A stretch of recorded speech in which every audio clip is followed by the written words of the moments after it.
do you think of the move, the position move that you made this year, going into playing the mic from the Will your first couple years? Yeah, I mean it's a lot different. I'm not gonna be completely honest. It's quite a bit different than. I mean the techniques and stuff carry over, but the sense of the game is quite a bit different because obviously you got to be able to play both ways, and you're never really out of the box. So that took a little bit of getting used to, but I mean I think the transition went smooth, and I think honestly I was just starting to get my stride a couple games first before I got hurt, before I got rolled up on with my ankle. My fits were getting better and better every single game from when I came back from my collarbone, and they kept getting better and better and better. And felt like I was literally like everything was just starting to come to me. So that's another positive that I'm kind of holding on to, and knowing that I can work off that and I can build off that coming into this season, and trusting what the coaches are having to say or what they have to do. And I plan on getting in there and watching some film with them, like I said, and just keep going over fits and just keep understanding the game more. Because it's a constant development. It's a constant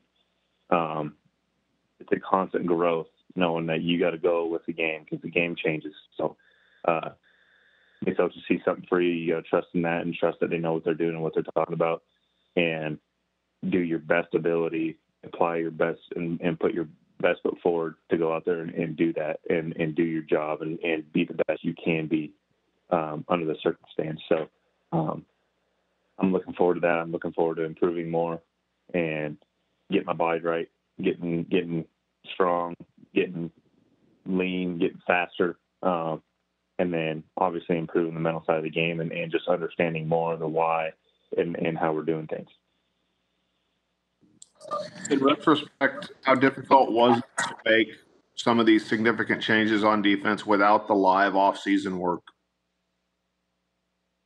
It was hard, and I think it was evident.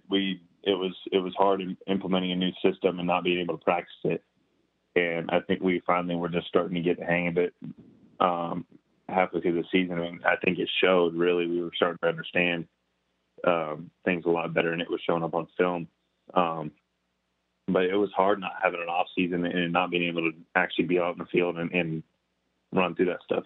Yeah, you can have your walkthroughs and your player walkthroughs and go through the plays and everything. But as far as like the techniques and actually fitting stuff in front of you, you have to have live reps to be able to really, truly understand that. And that's what was hard about this last year.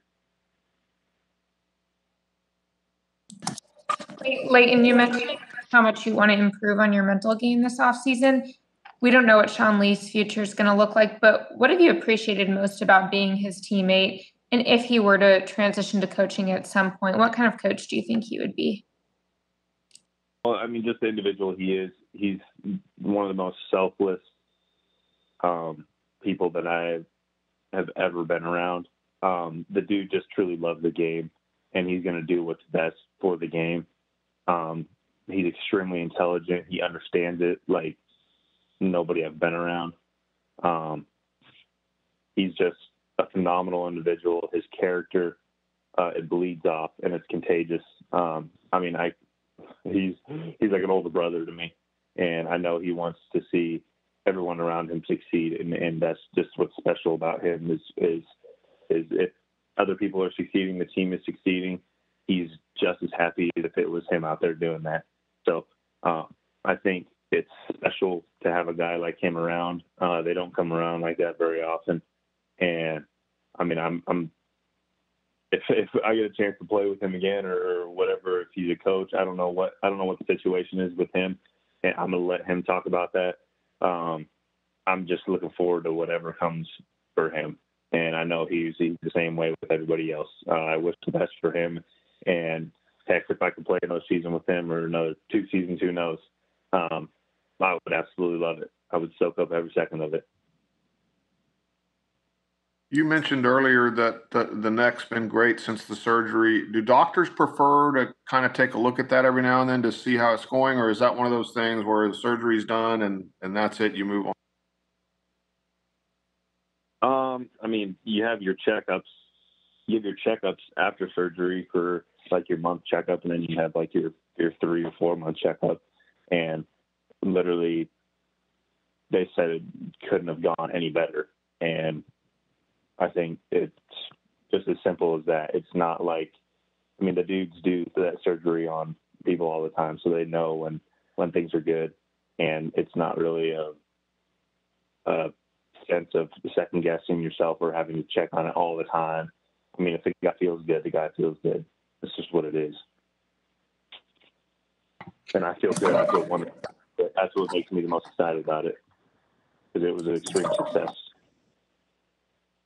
Well, Leighton, what's it like now to not have to get COVID testing every day and kind of go through all these protocols? And what was the strangest moment for you during the season playing through this pandemic? Well, I gotta get COVID tests anyways, just because I'm gonna be in and out of the facility, so as much as I can. So, I mean, if you're gonna be in there, you still gotta get tested. So I'm gonna do everything I can to make sure that happens. But this season was definitely different. It was a struggle. It was a lot to manage at times, because I mean, you're in meetings and you got to get tested by a certain time, and you're just like, it takes away from the game, honestly. And it's just more things that you got to freaking manage. So, I mean, you love the game, so you do what you got to do, but it takes away from the game, and it makes things really complicated. So, I mean, playing with no fans, that's a whole other conversation in itself. But I mean, everybody's gonna have their opinions on it. But yeah, it was very different. Leighton, you have a better understanding of how Boise feels about Kellen Moore. What do you think it says that he is coming back to the Cowboys, and what do you think was going through his mind with some of that decision? Yeah, I mean, I'm pumped to have Kellen around again, and I know that opportunity at Boise, I think, is always going to be there for him, just the individual that he is and the reputation he has back in Boise. I mean, people love him. So if that ever comes back up, or who knows? I mean, the coaching is always changing, and all opportunities are always going to come up. So I think that opportunity for him is always going to be there, no matter what. The dude's a phenomenal guy, and I'm just pumped that he's staying and being ROC. As much as I want to see him be a head coach of Boise, and how awesome that would be, just because I grew up and I had the history there, growing up 3 hours north of Boise and going to the games and everything, seeing him play. It's awesome that he's staying here in Dallas and making the most of his opportunity here, because I think that I honestly think we got something special coming. So yeah, it's great having him around. I know that it's a compliment.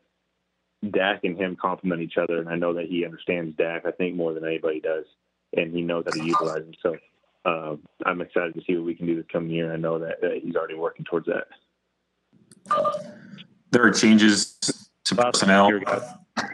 There are changes to personnel every offseason, and be it in free agency or the draft. I was curious, if you were to mold the ideal mental profile of a teammate, be it approach to the game, approach to training, or just what kind of guy do you want to be a teammate to, or have as a teammate, in terms of what do you look to see, and what do you expect of a teammate in terms of his approach to the game? Yeah. I think guys that know how to lead and also know how to be led.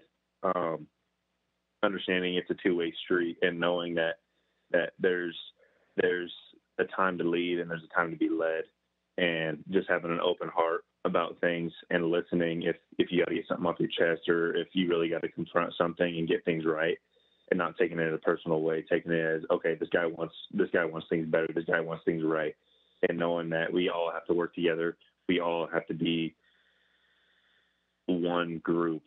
I know we have our offense and our defense and our special teams, and those can be groups within themselves, but as a team, we got to be functioning as one. we've got to take pride in playing the game of football and not taking it for granted. I want guys out there that are extremely ambitious and they're excited. They're anxious every single day when they come out to practice that we're going to get things right, where we have a chance every single day to go out there and get better, and just work together to make ourselves better and know that opportunities are going to come and we have to capitalize on them every single chance that we can get. Guys that just absolutely work their hardest, and I know that's a cliche thing to say, but it's so true. Knowing that bleeds off and not competing against each other, but competing with each other in those off-season drills that we do, whatever.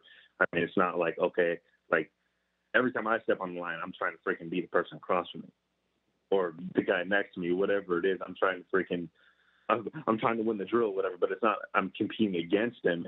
I'm competing with him and not taking it at a personal level. Like, oh, like I'm trying to take this guy's job or something. Like it's all fun. It's not like a personal, you know, everybody says that the league's a business, but you gotta grow with your brothers. You gotta grow with that guy next to you and build that relationship and keep things strong and not let things grow apart. So I want those guys next to me. I want those guys in front of me and behind me, all on the field at the same time. That I know like we're gonna go out there and we're gonna do something special. I know like this guy's gonna do his job, and if he gets out of his gap here and there, I'm gonna make him right. Stuff like that. It's having fun within the game and being able to just relax out there and know that you have something good going and have that confidence that I'm going to go out there and I'm going to freaking whoop the guy's butt across from me and I'm going to get things right. So if things aren't right, you get it right. All right, Leighton, what is it? Oh, one more. Go ahead. Leighton, what does it take to be a disciplined run defense? Yeah, I think it's understanding your scheme and also trusting the guys all around you doing the job, knowing that they're going to make the fits, but also being an athlete and being a football player that it's the National Football League. Like they're going to get theirs and we're going to get ours. Like, yeah, you want to beat your guy every single play, but that's not realistic. It's the ones that can be resilient and make something out of nothing in case the play breaks down. So I think being able to have that trust and have that confidence and that swag to go out there and know, like, we're going to get our job done regardless. It doesn't have to be, oh, this perfect fit here and there. It's, you know, flying around being a football player and knowing, like, okay, I got my gap or I have my assignment, but being a football player and still being able to go make a play if someone gets sealed or someone gets kicked out or whatever it is, and having a few guys hit the ball at the same time. That's what it is. All right. Appreciate your time.